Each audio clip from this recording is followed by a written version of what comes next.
Hello children, Krishna Mamia. Today I'm going to start chapter number 1 from your book Hornbill. And the name of the chapter is The Portrait of a Lady.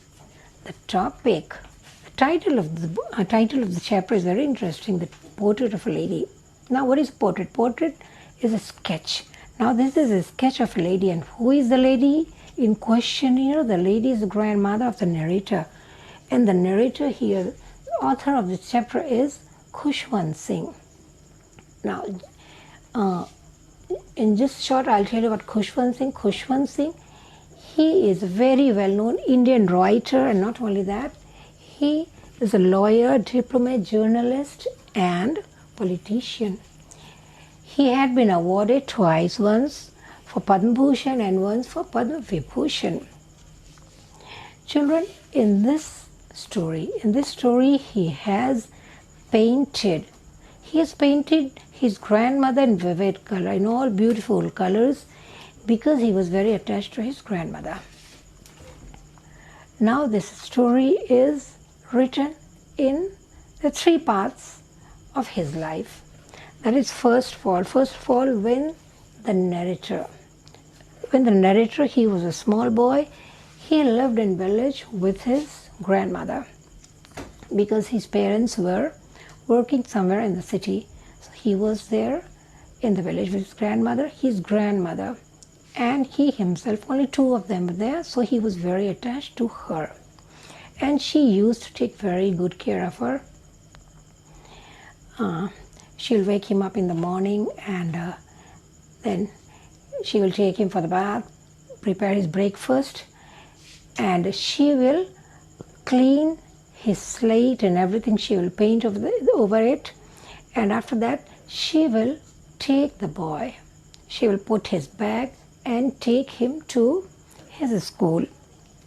Now while she takes him to the school, she waited all the time of there, because there was a small temple adjoining the school. Now until the school ends, until the school finishes, until that time, she used to sit in the temple and chant all the mantras and wait until he comes back, and then they will come home again together. Now let's come to the book again. How was written? She had been old and wrinkled for the 20 years that had known her. Means the narrator, he had known her grandmother as an old lady only, because since the time he could remember, since the time he could recollect, his memory goes to, means he can remember his grandmother as an old lady, and he has been seeing the same face, same old and wrinkled face since last 20 years, and he cannot remember any other face. Because he is surprised also when people used to say that she had been once young and pretty, and it was difficult for him to believe. And people say that she was young and pretty once and she had a husband, and it was difficult to believe, because since he could recollect his memories, he can remember seeing this wrinkled face. And regarding having a husband, regarding his grandfather, the only thing he knows about his grandfather, that is a portrait hung in the drawing room, okay, above the mantelpiece in the drawing room, and he wore a big turban and loose fitting dress with a white beard covered up to his chest. So he looked as if he is 100 years old. He had that old look, antique look, and with his look, with the look he was having in that portrait, nobody could tell that such kind of person could have a wife also. The look was that of a grandfather with lots of children, not as a husband who could own a wife. Means he didn't have a young look also. And regarding her grandmother being young and pretty, The thought was almost revolting. Now, children, what's the meaning of the thought was almost revolting means it was almost unbelievable. It was difficult for anybody to believe. So that is, the thought was almost revolting. Okay, what thought was revolting? When she used to tell her grandson that, look, when I was a child, I used to play like this. I used to play like this. So he used to listen, but he never believed that even she could be a child once. Okay, and she was short, fat, and slightly bent, and the whole day, what were her activities? The whole day she will be keeping her hands over her waist and moving all inside the house, telling the beads of the rosary and chanting all the mantras there. With her silver locks were scattered untidily over her pale and puckered face, and lips constantly moved in inaudible prayer. Now, what is a silver lock? Lock is a strand of hair, curly hair. So silver means gray hair. And she used to dress in white. So he's writing that I can't believe that she was young, she was pretty, but yes, she was beautiful. And that beauty was like a winter landscape in the mountains. Now, why the narrator described her beauty as a winter landscape in the mountains? Because children, when you see a picture of a mountain in winter season, everywhere you can see the whole surrounding is covered with white snow. So just imagine, it's very beautiful. So in the same way, his grandmother also dressed in white, with a white locks, with a white hair, clean face, and her expression, he was telling about her expression also, an expression of pure white serenity, breathing peace and contentment.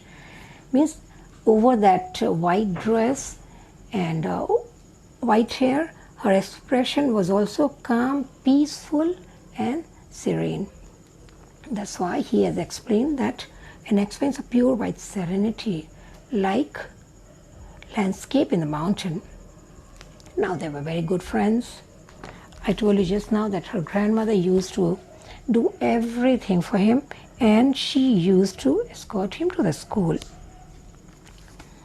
Now, they went to school together, and in the temple, she waits there. She reads books there and the scriptures until the school time is over, and then she takes the narrator back home.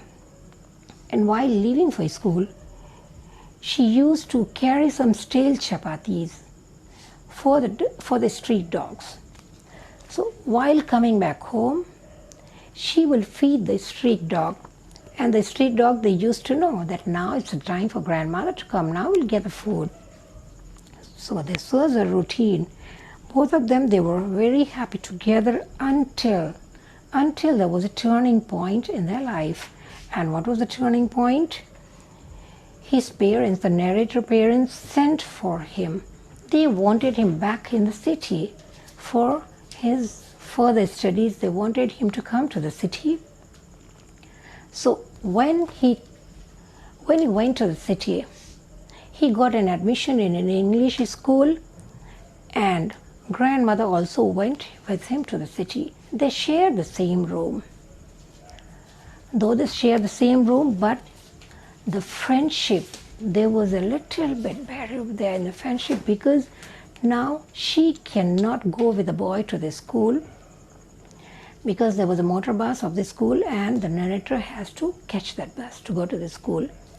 She cannot help him with his homework because it was now not reciting of alphabets anymore. It was not reciting of all the holy things about God anymore, like the schools in village.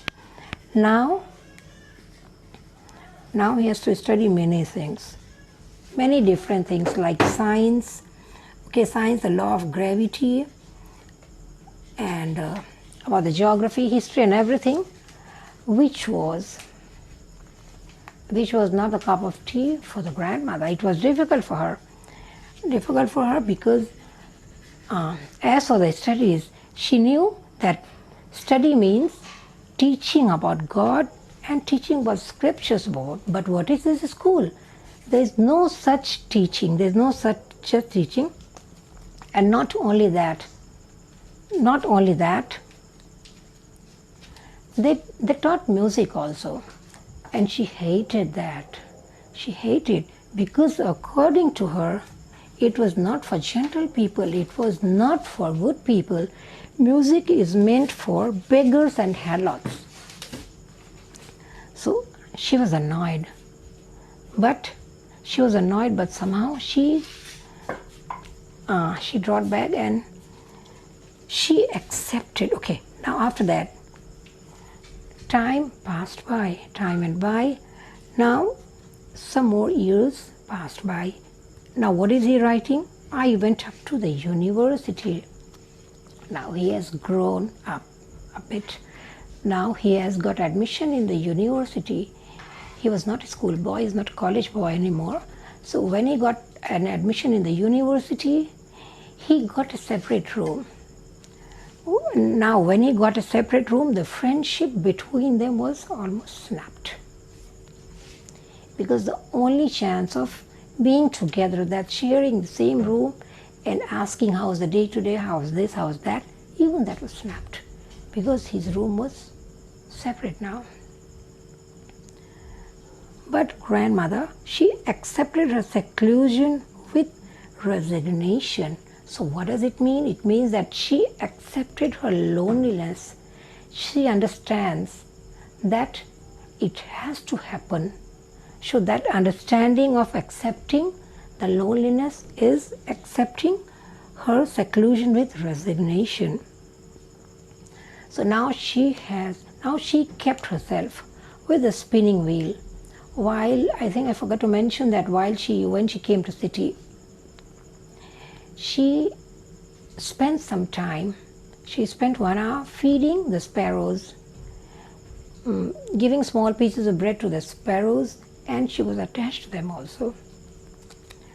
Now when her grandson got admission in the university, went to a separate room, now she became more and more lonely. So now she gave more and more time to the spinning wheel and reciting prayer.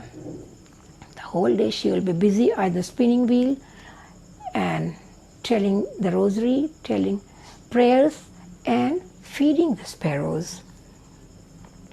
She was so much attached with the sparrows, they were full in the courtyard. Some even sat on her head, some over her shoulder. So, and that half an hour of the day when she used to feed the sparrows was the happiest moment for her. Okay, now some years more went by. Now it is time for him to go abroad for further studies. He has decided that I will go abroad now. And he was sure that when his grandmother will hear about him leaving the country, leaving him for some other country, she'll become upset. But nothing like that happened. She has made up her mind that this has to happen one day. She took it coolly, quietly. She was still. And very patiently, she went to see him up to the railway station also. She held the boy in the arm. Not a boy, he was a young man, but for her, he was still a young boy. So she held him in her arm, she kissed on his forehead, and the narrator thought that this might be the last connection they are having together, because he was sure, he had a fear that he was going abroad for 5 years. 5 years, children, is a long time for such an old lady. So he was thinking, when I come back, maybe I won't see her anymore. And he went there. He went there. Now his grandmother she was busy with her daily routine of telling the prayers, telling the rosary, and feeding the sparrows. 5 years went by. Now it was time for the narrator to come back to his country. And the day he came back, he did not expect. He was surprised, almost he was happy that his grandmother was there on the station to receive him. And she didn't look a day older than 5 years before. She was as much old as he has seen her 5 years before. So she claps him, and even that time when he held him, when she embraced him, even that time he could hear that she was chanting some prayers. He could hear that some. Okay, now let's come here. When he came back home, she was very happy, and in the whole morning, okay, that was the happiest moment for grandmother. And the grandmother shared her happiness with the sparrows because they were their very own. So she shared her happiness that day. That day she fed them for longer time, for some time longer, and with frivolous rebukes. Frivolous rebuke means light-hearted scolding of love. She's scolding the sparrows with a happy mood. Okay, that time she was happy. In the evening, a change came over her. What happened in the evening? She did not pray. She changed the routine. She broke the routine of praying. That evening she did not pray.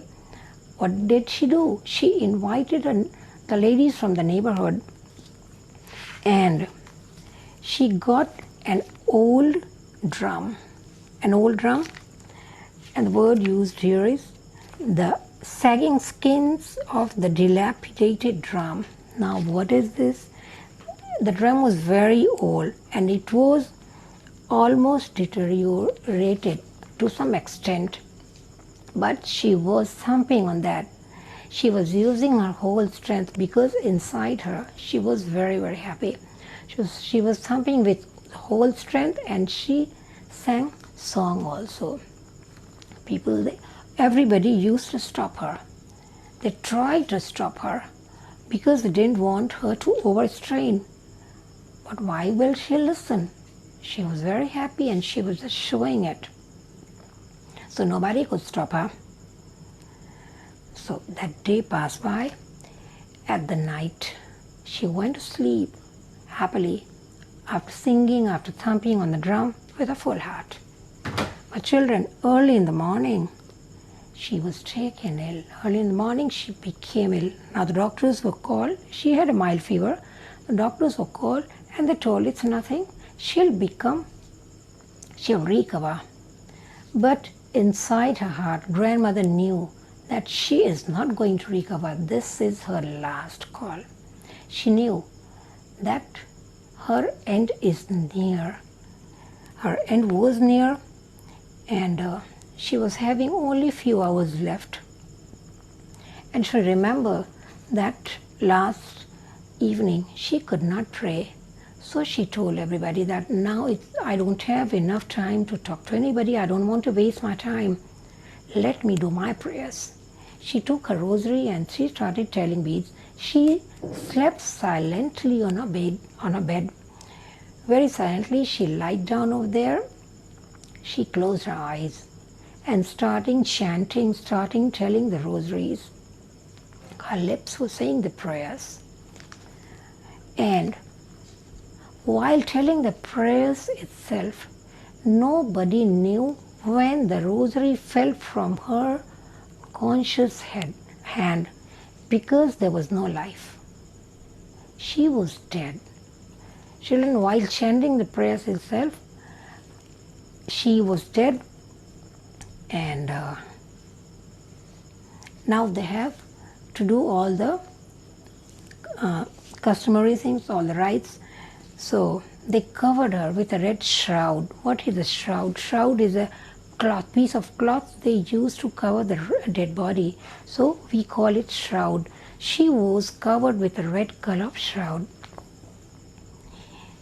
And within a few hours, they went to make the arrangement for the ritual rites.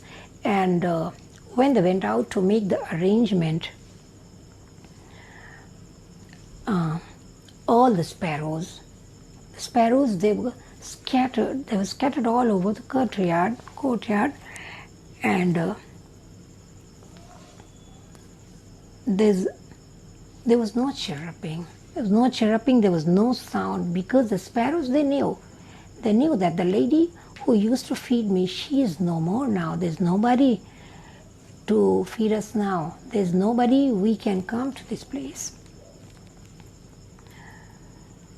So all of them, they sat in silence. They were very still. They were very quiet. No chirrup, no sound, no fluttering of the wings. They were just bending their head, and they surrounded the grandmother. And that is the way they pay their respect. They paid their respect. They mourned for the dead person. And the narrator, he wrote that his mother felt sorry. She felt very sorry for the birds, and she brought some bread crumbs, pieces of bread, and she gave it to the sparrows in the same way grandmother used to give. She just threw it to the sparrows. But do you think they will eat? No, they didn't eat. They didn't eat. They didn't even look at the piece of bread. They took no notice of bread. And when her corpse, grandmother's corpse means dead body, was taken off for the cremation. That time, after that, as soon as the body was taken for cremation, the sparrows left as silently as they came, as silently as they were sitting here. So they paid their homage, they mourned for the grandmother, and they flew off. So children, this is the end of a very touching, a very nice, very interesting story. And if you read the book, I'm very sure you will like it. And there are few points which you should cover, which are important. That is the 3 stages of the life of the moment he shared with the grandmother, and the way the sparrows mourn for the lady. These 2 points are very important. So with this, I'd like to give a break to the story now. Have a very good time. Till then,